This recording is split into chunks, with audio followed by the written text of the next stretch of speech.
the Grand Hall of the African Union. Summit was not just a venue. It was a stage upon which centuries of history, rivalry, and aspiration silently pressed against the present moment. The air carried a weight of ceremony. Polished wooden panels rose high on the walls, each grain shimmering under the glare of chandeliers that spilled golden light across the chamber. The floor, reflective like water, mirrored the colors of the countless national flags arranged in precise symmetry, their fabrics forming a tapestry of identities, sovereignties, and unspoken ambitions. Delegates filled the hall in orderly rows, their murmurs weaving into a low hum, the kind of ambient sound that felt almost like a pulse. The eyes of the world were here, even if not all present were physically in the room. Cameras were mounted discreetly at the edges, broadcasting to millions of screens across continents. Every flicker of expression, every shift of posture, would be dissected and analyzed.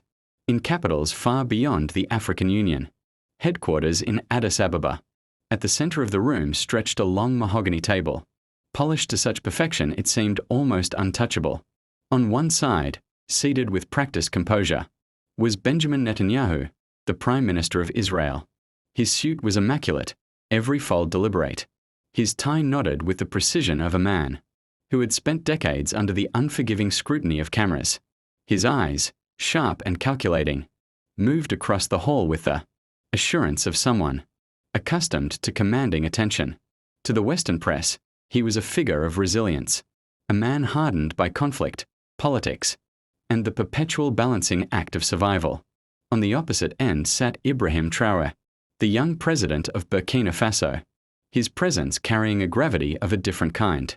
He was not clad in the language of decades-long tenure, nor did he exude the rehearsed aura of a seasoned statesman steeped in global power circles.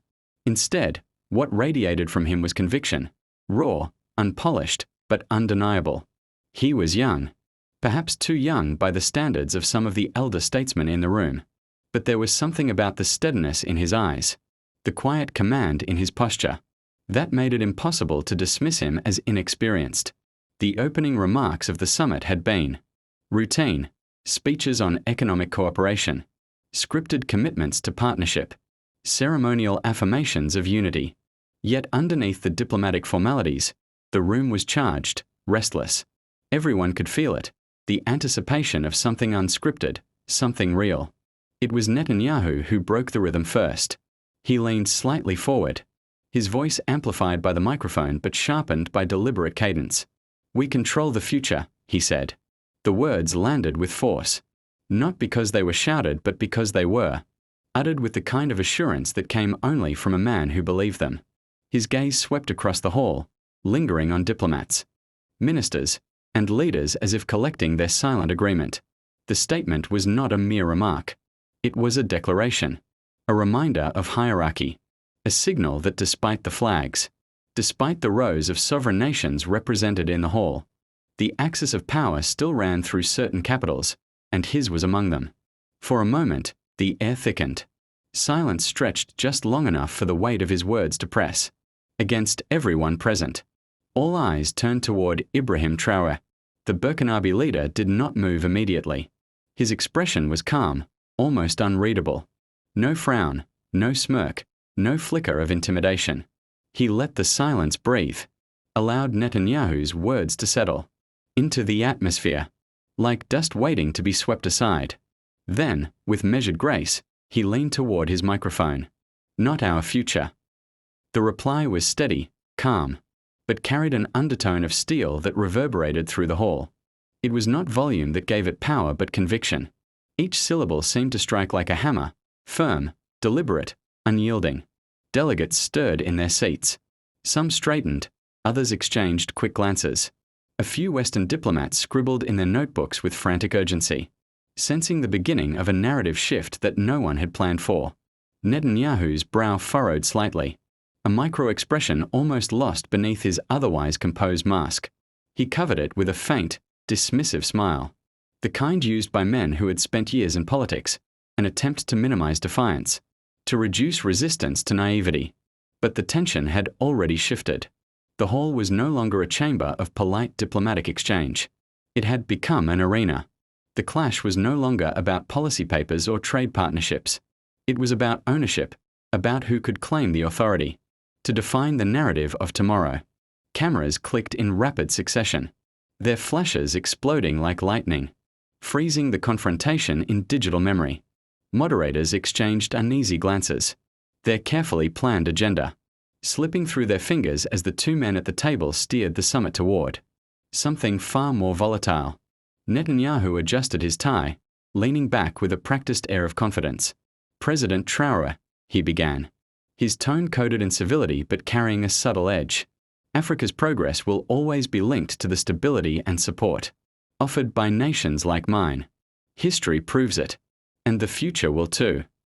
There it was again, the assertion of ownership, the implication that Africa's destiny could not be entirely self-authored, that its trajectory depended on the benevolence and guidance of external powers. A ripple of discomfort moved through the hall. Some delegates shifted in their seats, sensing the condescension embedded in Netanyahu's phrasing. Traoré did not respond immediately. He reached for the glass of water before him, lifted it slowly, and took a single sip. His eyes never left Netanyahu's. He set the glass down, his voice calm but resonant as he replied. "History," Traoré said, "also shows what happens when nations believe the future belongs to them alone. It becomes smaller, poorer, and serves only the few. Our future will not be written in another capital. It will be written in the soil of our own land, by the hands of our own people." The murmur that followed was unmistakable. Some African leaders nodded subtly, a flicker of approval passing through their expressions. Others maintained diplomatic neutrality, careful not to appear aligned in front of the cameras. But the seed had been planted. The atmosphere was shifting. Netanyahu's smile thinned. His words came back with measured sharpness. "That sounds noble," he said. "But nobility doesn't feed nations. Strength does. And alliances with the right partners are strength." Traoré leaned forward slightly, closing the psychological distance without moving from his chair. His reply was immediate, his tone unwavering. "Strength is knowing you can stand without being held up." The hall fell silent once more. The weight of the statement pressed against the room. Like a sudden drop in temperature, delegates leaned forward, unable to disguise their fascination. The moderator tried to redirect the discussion back toward trade, but it was futile. The summit's course had already been hijacked. Netanyahu clasped his hands on the table, his voice slow, deliberate, almost cautionary. "President Traoré, I admire your ambition. But let me be clear. When the world's great powers align, there are only two choices: join them or be swept aside." The words hung in the air like a sword suspended over the table. A murmur rippled among the delegates. Some Western envoys smirked knowingly, while African leaders narrowed their eyes, their discomfort growing. The camera lenses zoomed in on Traoré, capturing his face for audiences watching in living rooms across the globe. He didn't flinch. His eyes held Netanyahu's, steady and unyielding, as if weighing not the truth of the words but the arrogance they carried. And when great powers believe they can sweep aside the rest, Traoré answered, his voice carrying a sharpened edge, "They forget that the earth belongs to everyone. Sweep too hard, and you'll find the ground itself rising against you." The remark landed like a thunderclap. A low hum of whispers rolled through the chamber. Some African leaders exchanged glances, uncertain whether he had gone too far or spoken just enough. Netanyahu's fingers tapped lightly against the table, a rhythm betraying irritation beneath his composed exterior. He smiled thinly, his tone almost patronizing. "Strong words. But the future isn't shaped by speeches. It's shaped by those who can act." Traoré leaned back, a faint smile flickering across his lips. "Then watch closely," he said, "because our actions have already begun." The air grew heavier, charged with an intensity that felt almost electric. The summit was no longer a diplomatic discussion. It was a battle of ideologies, fought not with armies but with words sharper than blades. Every delegate in the hall, every camera broadcasting to millions, knew that this was no longer about Africa or Israel alone. It was about the narrative of power itself, and who would claim it. The air inside the Addis Ababa Summit Hall no longer felt like oxygen. It was thicker now, dense with tension, like smoke that refused to disperse. What had begun as a clash of rhetoric between two leaders had shifted into something far heavier, a confrontation that drew on centuries of blood, memory, and grievance. The cameras lining the back walls caught every gesture, every twitch of the lips, every glance that could betray weakness. And yet, no one was looking at the cameras anymore.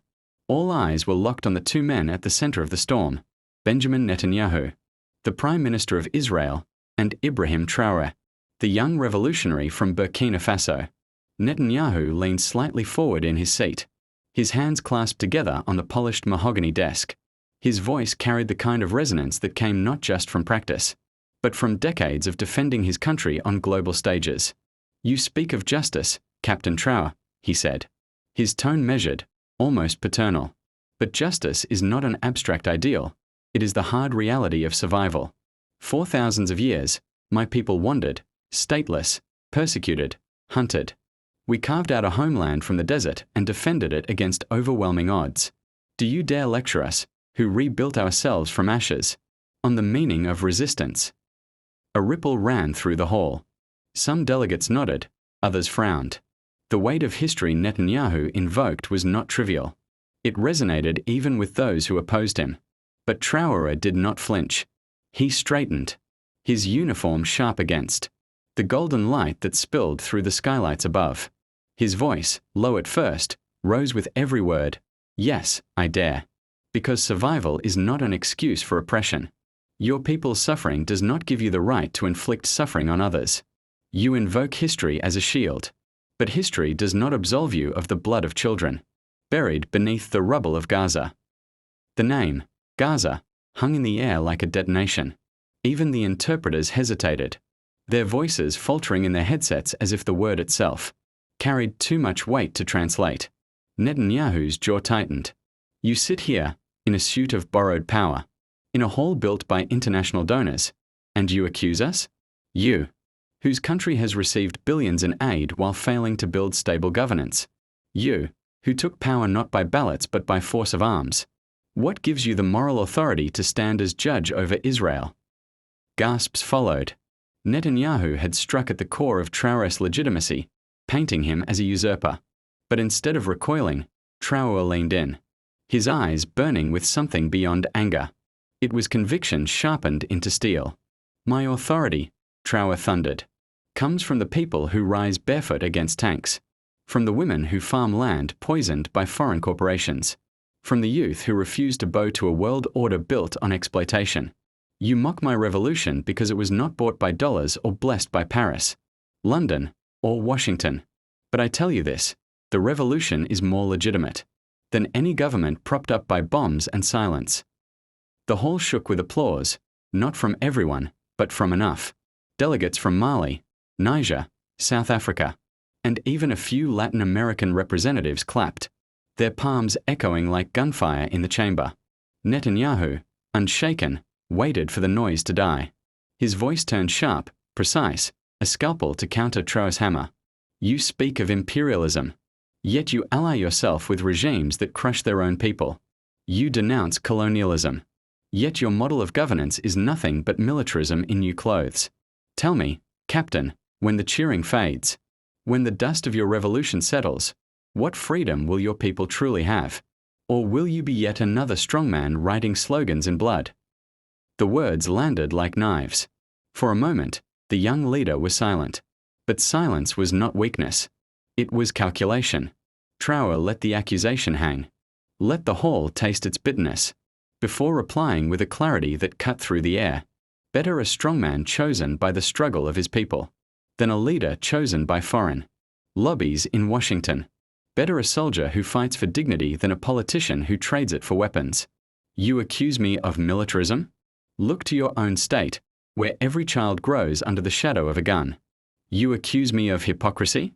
Look to your allies, who fund wars while preaching peace.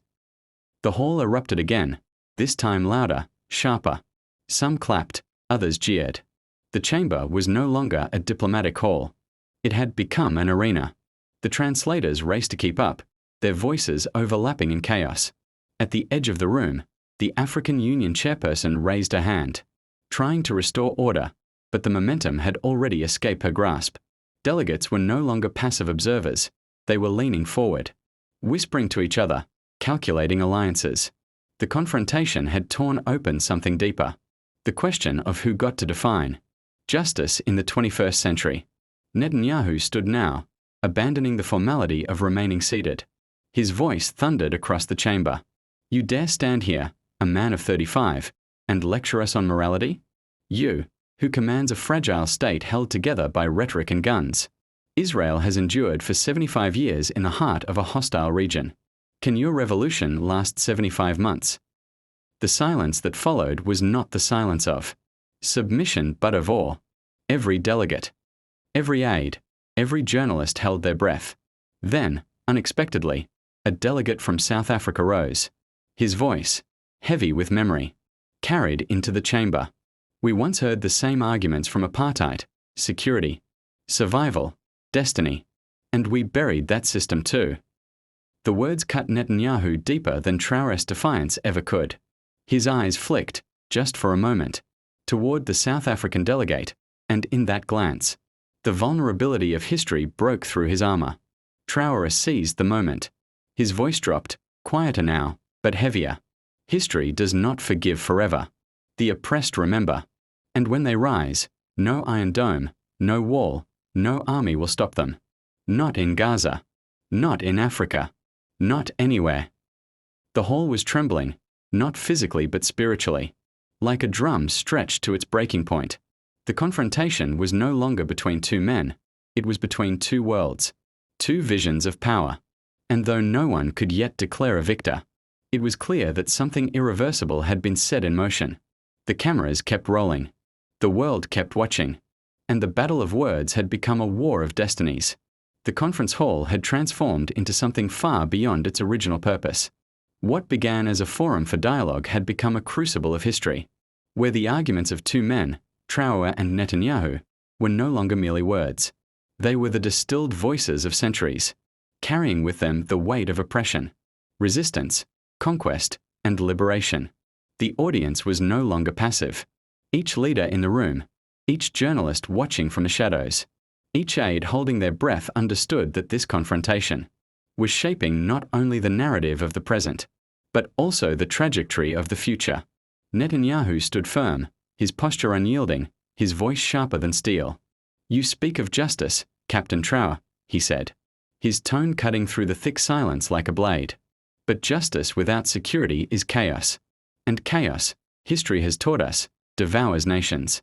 You claim to represent freedom, but freedom without borders, without vigilance, becomes an invitation to annihilation. Israel stands because we built with vigilance. We endured the hatred of empires, of tyrants, of radicals who wish to see us erased. Do you expect us to forget those lessons? Do you expect us to gamble survival on the illusions of moral purity? His words rippled through the chamber, finding nods of agreement among certain Western diplomats, whose careers had long been tied to the defense of Israel's strategic posture. For them, Netanyahu's speech was not merely rhetoric. It was a reaffirmation of the world order. They had long defended a world where might, combined with narrative, defined right. But Traoré did not flinch. He leaned forward, his eyes burning with a steady fire that was neither anger nor despair, but conviction. His voice rose, not with the polish of a politician, but with the raw force of truth spoken plainly. Security without justice is tyranny, he answered, each syllable echoing across the marble walls. And tyranny, cloaked in the language of survival, is still tyranny. You claim survival as your justification. But how many must perish for Israel to survive? How many children in Gaza must die beneath rubble for your people to breathe? You ask the world to measure morality by the yardstick of your fear. But fear does not sanctify oppression, it exposes it. The hall erupted, not with applause. Not yet, but with a murmur that swelled like a storm at sea. Some leaders leaned forward, electrified by the challenge. Others recoiled, fearful of where these words might lead. Reporters scribbled furiously, knowing they were witnessing a moment that would define headlines for years. Netanyahu's lips curled into a thin smile, the smile of a man accustomed to accusations, to tribunals of opinion. You are naive, he said softly, but with venom hidden beneath the calm. You speak of Gaza, as though it were the sum of our history. But Gaza is ruled by those who openly vow our destruction. They launch rockets into our towns, target our families, murder our civilians. Do you expect us to simply stand idle? To embrace death in the name of your abstract ideals? No, Captain Traoré. Nations that survive do so because they confront reality, not because they surrender to fantasy. At that, he spread his arms slightly, as though appealing to the entire room. I ask you, leaders of the world, would you allow your nation to fall prey to those who chant for your eradication? Would you abandon your people for the applause of those who romanticize your weakness? Israel will not die for the poetry of others. The silence that followed was heavy, for his argument touched a chord rooted in the primal instinct of survival. Yet into that silence stepped Traoré once again, undeterred. You reduce the struggle to survival, Traoré countered, his voice rising. But survival at what cost? Survival that requires the demolition of homes, the imprisonment of children, the erasure of another people. Is that survival? Or is it conquest masked as fear? You say Gaza is ruled by those who vow destruction. But who gave birth to their rage? Who created the conditions in which desperation became their only weapon? Occupation breeds resistance. Humiliation breeds fury.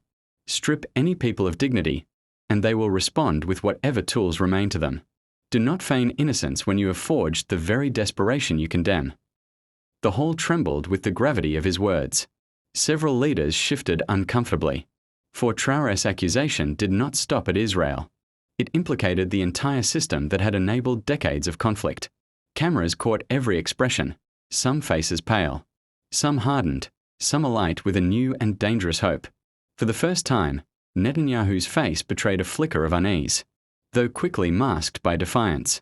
He turned his gaze not to Traoré, but to the others in the chamber. This man speaks as though history began yesterday, he said, his tone rising, no longer calm but defensive. He ignores millennia of persecution against my people, centuries in which Jews had no home, no refuge. He would lecture Israel on morality while ignoring the massacres we endured. Tell me, Captain, where was your outrage when Jews were slaughtered across Europe? Where was your justice then? Is it only convenient to speak of justice when it condemns us? The words were sharp, but they rang with an old, heavy pain that none in the room could dismiss. The air itself seemed to bend under the weight of history, Holocaust, pogroms, exile. It was a history that had shaped Israel's ethos, one Netanyahu wielded like a shield and a sword. But Traoré's reply was not dismissal. It was acknowledgement, yet acknowledgement that refused to yield.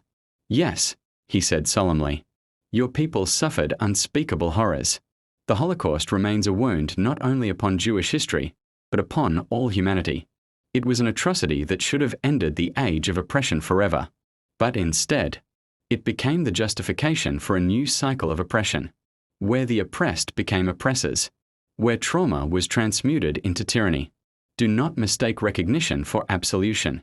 The suffering of your ancestors does not give you the right to inflict suffering upon others.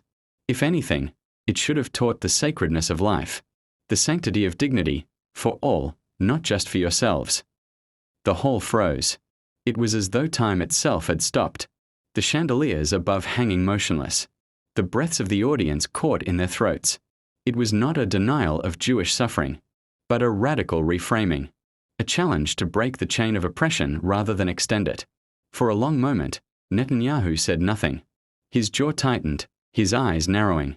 He had faced countless adversaries, countless debates, but few had struck at the very moral core of Israel's narrative with such precision. And it was not only him who felt the sting.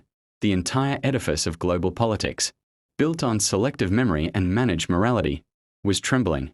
Then, like a spark igniting dry timber, the chamber erupted. Leaders spoke over one another, voices rising in anger, in agreement, in protest. Some shouted that Israel had the right to defend itself. Others countered that no right could justify the killing of thousands of innocents. The air was thick with accusation, with defense, with the roar of a world divided. And in the midst of it all, Traoré raised his voice one final time, not to Netanyahu, not to the leaders, but to humanity itself.